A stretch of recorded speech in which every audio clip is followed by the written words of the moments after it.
Prince Harry sat down across from Louis Theroux and felt briefly like he could breathe. Because Louis didn't come in swinging, he came in soft. And that Harry would realize too late was the trap. The studio looked calm, controlled room with a clean orange backdrop, 2 broadcast microphones on sturdy arms, a small table with water cups that didn't clink too loudly when you set them down. Even the air sounded expensive, quiet, padded, built for confession. Louis leaned forward with the kind of posture that said, "We have time." "Thanks for doing this," Louis said, voice low, friendly. "I know you've had a lot of noise." Harry gave the polished half-smile he'd perfected over years of camera flashes and royal walkabouts. "Noise is one way to put it." Louis laughed softly, not mocking, just acknowledging. "Right. I'm not here to do that. I'm not here to catch you out." Harry felt his shoulders ease a fraction. He kept his hands together in front of him, fingers interlaced, like he'd been coached to appear composed and grounded. "I appreciate that." Louis nodded. "I want to talk like human beings. I want to understand." That phrase, "I want to understand," landed like a bomb. Harry had walked into interviews before where the first question was a blade. Here, the first question sounded like a door opening. They started where all the safest conversations start. Origin stories. Louis asked about Harry's childhood, but carefully, in the way someone asks about a house that burned down. Respectfully, as if the smoke might still be in the walls. Harry spoke about duty, about grief, about the strange loneliness of being known by people who didn't know you. He chose words that sounded sincere without being too raw. He'd learned that if you bleed too much, they call it manipulation. If you don't bleed at all, they call you cold. So he bled a little. Louis listened without interrupting. He didn't do the talk show thing. No punchlines, no gotcha, no quick pivots. Just eye contact and the occasional nod, like a therapist who doesn't want to steal the moment from you. Harry began to forget he was being recorded. That's when Louis reached for the first thread. "It's an odd thing," Louis said. "The way grief can freeze a person in time." Harry nodded slowly. "Yes. And the way," Louis continued, "it can also become a kind of engine." Harry blinked. "What do you mean?" Louis didn't answer immediately. He tilted his head slightly, as if choosing the gentlest path through a minefield. Some people lose someone and then spend the rest of their life building a wall around that loss. Others build a stage on top of it. Not to be cruel, just... He spread his fingers, palm up. "It's human." Harry's mouth tightened, but only for a second. He covered it with a controlled laugh. "I don't think I'm building a stage." Louis nodded like he hadn't expected Harry to agree. That was the odd part. Louis didn't press. He didn't challenge. He just accepted the answer as a temporary placement, like a chess piece that would be moved later. Harry leaned back a fraction. The microphone was close enough that he could hear the soft texture of his own breathing. "Can I be honest?" Harry said, voice warmer now. "It's exhausting. People assume they know your intentions. They assume you're doing everything for attention." Louis's eyes stayed calm. "That must feel unfair." "It is unfair," Harry said, sharper. Then he caught himself and softened it. "Especially when you're actually trying to do something good." Louis nodded. "Let's talk about that." "The good." Harry brightened. This part was safer. The philanthropy. The causes. The work. The talking points that sounded noble without needing to be verified in real time. He talked about veterans, trauma, mental health. He spoke about purpose with enough conviction that you almost believed purpose had always been part of the plan, not something he'd grabbed after everything else fell apart. Louis listened, hands folded near his cup of water. "So," Louis said gently, "when you say you're trying to do something good." Harry nodded. "Yes. Do you ever worry," Louis continued, "that the story of doing good becomes more important than the doing?"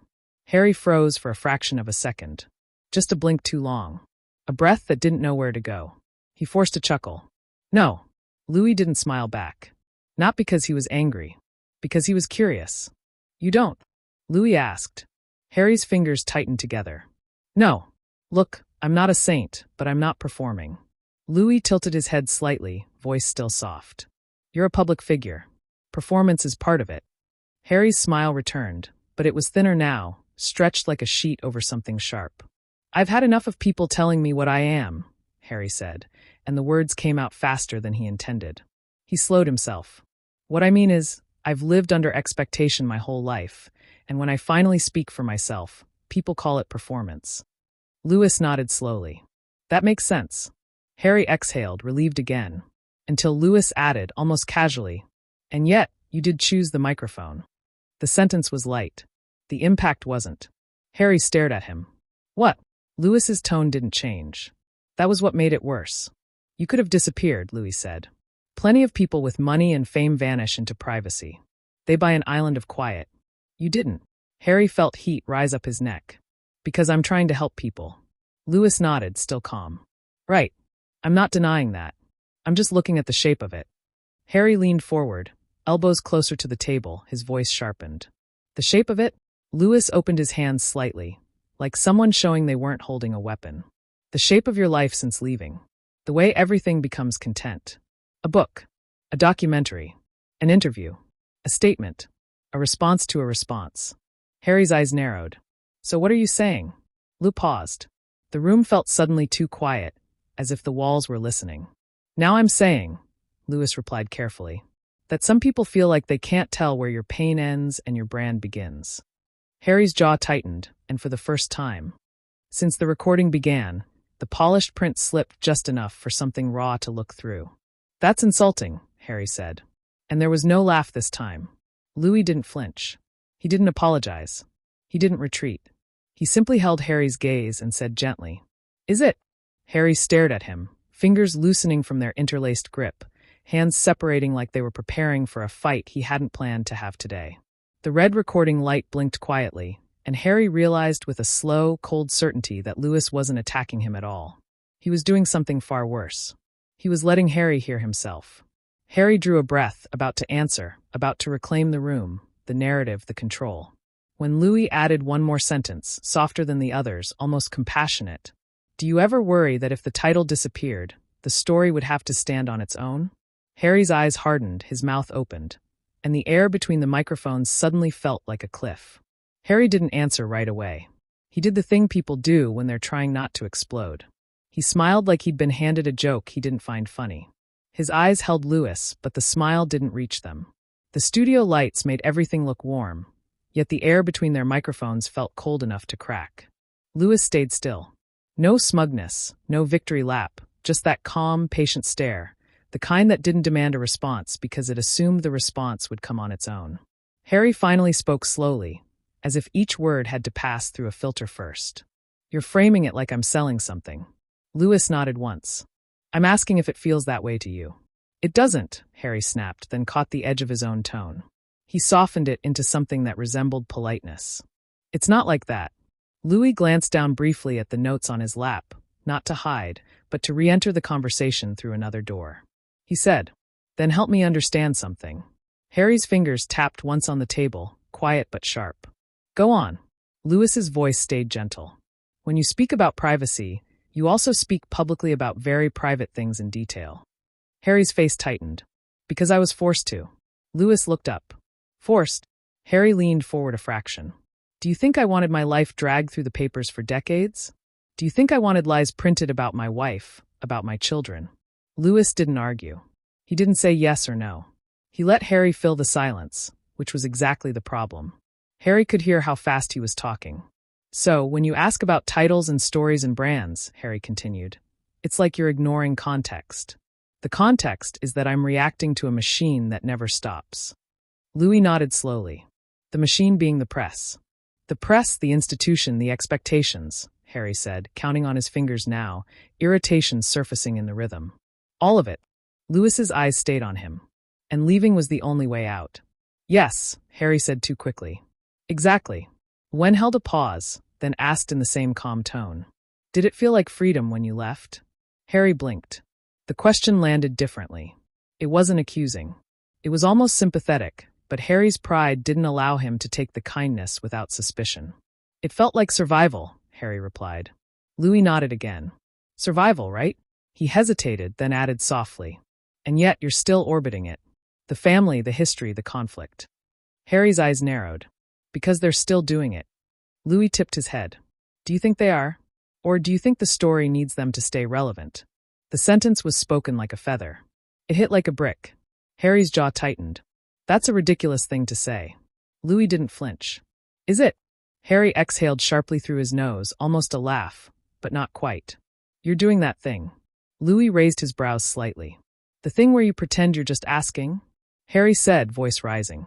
But you're implying something ugly. Lewis's expression didn't change. He looked genuinely curious. What am I implying? Harry leaned forward, shoulders squaring. That I'm using my family. That I'm using my mother. That I'm using my wife. That I'm using. He cut himself off, then restarted harder. That I'm using pain. Louis watched him. Are you? It was clean. Simple. No cushion. Harry stared, almost offended by how calmly the question had been placed on the table between them like a cup of water. I'm not, Harry said, and now the politeness was gone. I've lived it. That's the difference. Louis nodded as if accepting the statement as factual. Then he said, You've lived it, yes. But living something and controlling how it's told are two different things. Harry's fingers curled slightly. The microphone caught a subtle scrape of skin against tabletop. I'm allowed to tell my story. Of course, Louis said. I agree. Harry blinked. That wasn't the answer he'd prepared for. Louis continued. I'm just interested in the moment where telling your story becomes telling it in a way that punishes other people. Harry's mouth opened, then closed. Punishes?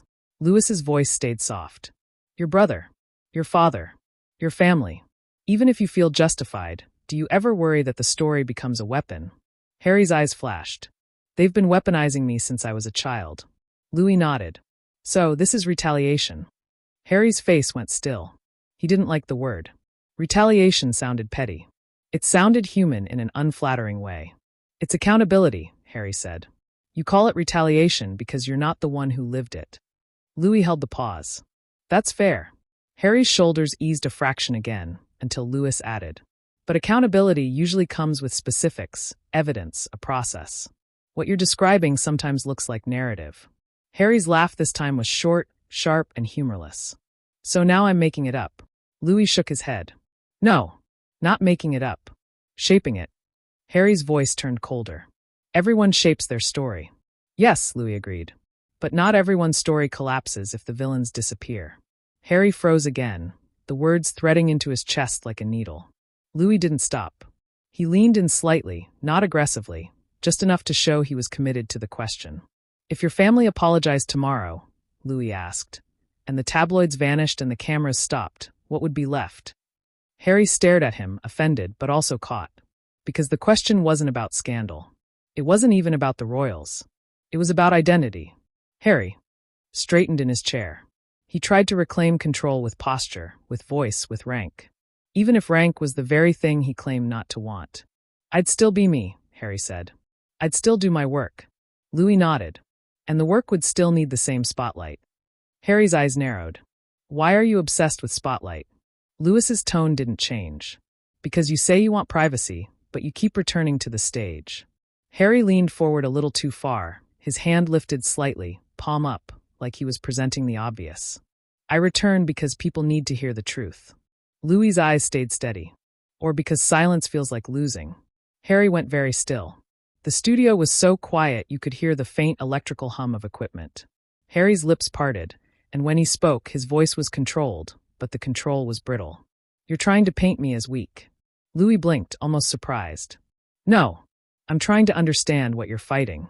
Harry stared at him, breathing shallowly now, as if the air had thickened. He looked past Louis for a second, toward the producer's side of the room, toward the unseen crew, then back again. He forced a smile that didn't belong on his face. Harry said very softly, Let's understand something. Louis waited.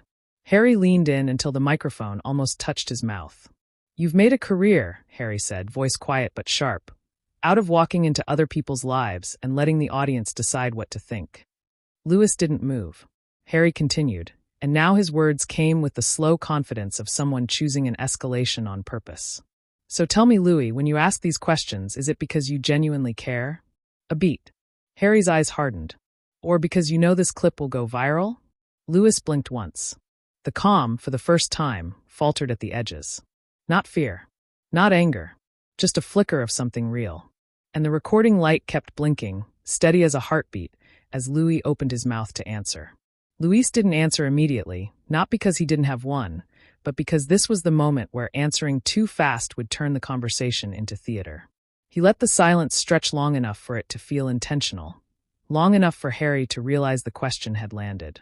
The red recording light blinked steadily between them. Louis finally spoke, his voice lower now. If I wanted a viral clip, he said, I wouldn't let the silence do the work. Harry's jaw tightened. He leaned back slightly, folding his arms. Not defensive exactly, but guarded. The smile from earlier was gone completely. So you're saying this isn't performance?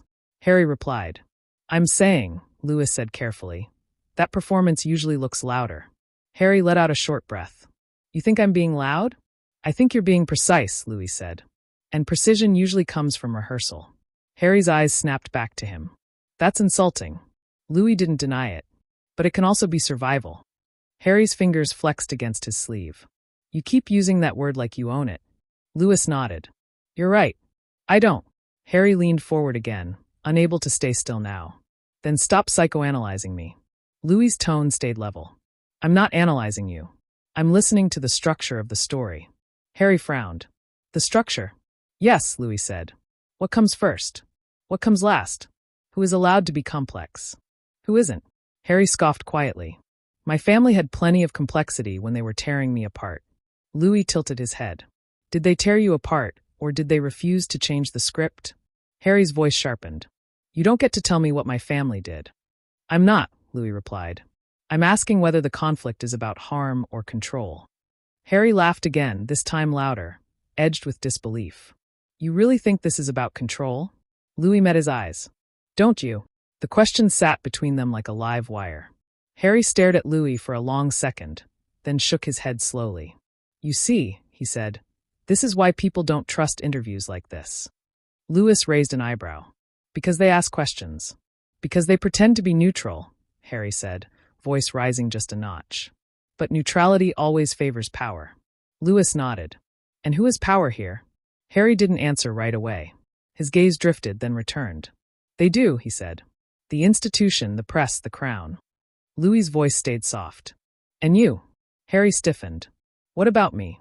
You have an audience of millions, Louis said. A platform most people will never touch. Harry leaned back, lips pressed together. Because people want to hear the truth. Louis didn't argue that point. He approached from the side instead. Do you think, Louis asked, that the truth changes depending on who tells it? Harry hesitated just for a fraction of a second. No, he said. This is the truth. Louis nodded. Then why does your version leave so little room for anyone else's? Harry's voice hardened. Because their versions erased me. Louis leaned in slightly. Or because letting them speak weakens the narrative you've built. Harry's hand came up, palm outward. There it is. Narrative again.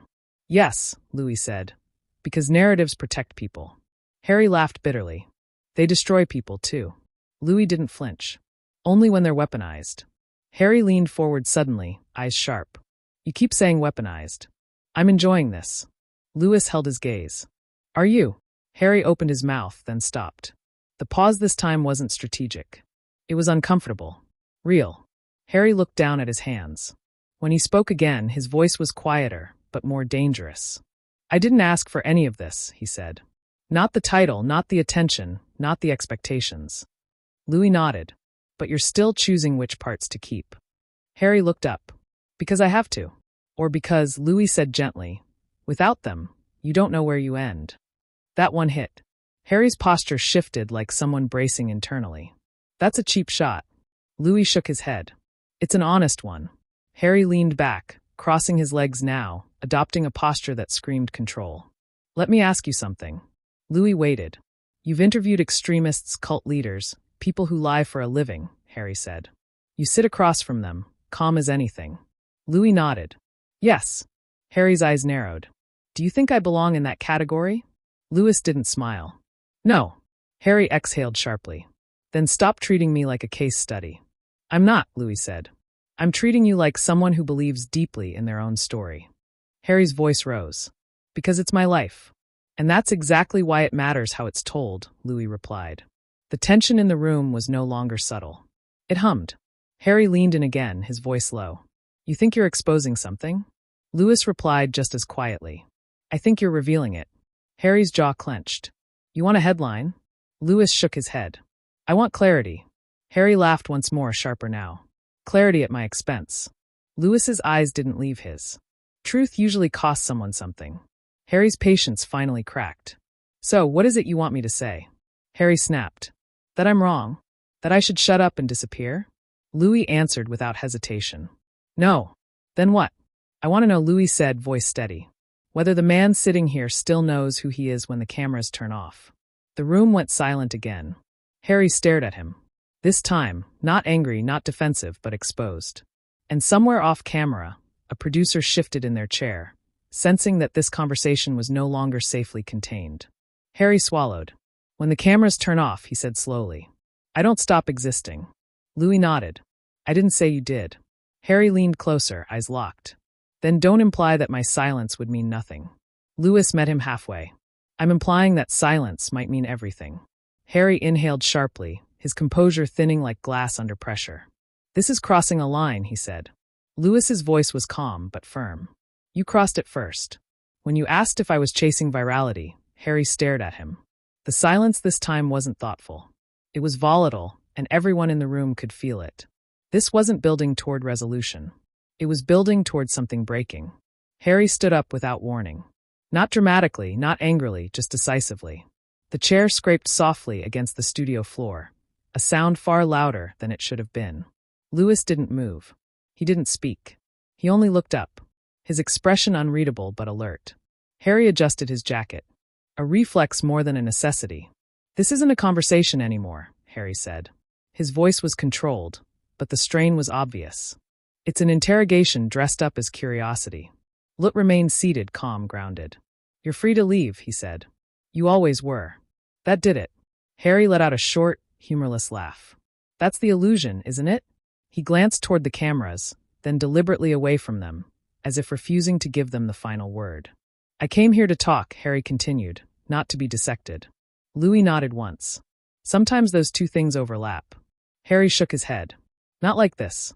He took a step back, then another. The microphones picked up his breath now. Quick, shallow, human. You don't get to define me, Harry said, turning back one last time. Not you, not the audience, not this format. Louis didn't argue. I never tried to, he replied quietly. I just asked who was doing it. Harry froze for half a second. Then he turned and walked off set. No shouting, no security, no theatrics, just a door closing softly somewhere down the corridor. The red recording light stayed on. Louis sat there for a moment, hands folded, eyes unfocused, not victorious, not smug, thoughtful. Then he leaned slightly toward the microphone. That, he said almost to himself, was not a meltdown. He paused. That was a boundary. The camera held on him a beat longer than usual, and then cut to black. If this conversation made you uncomfortable, it probably mattered. Like the video. Subscribe for more unfiltered confrontations, and tell us in the comments who crossed the line.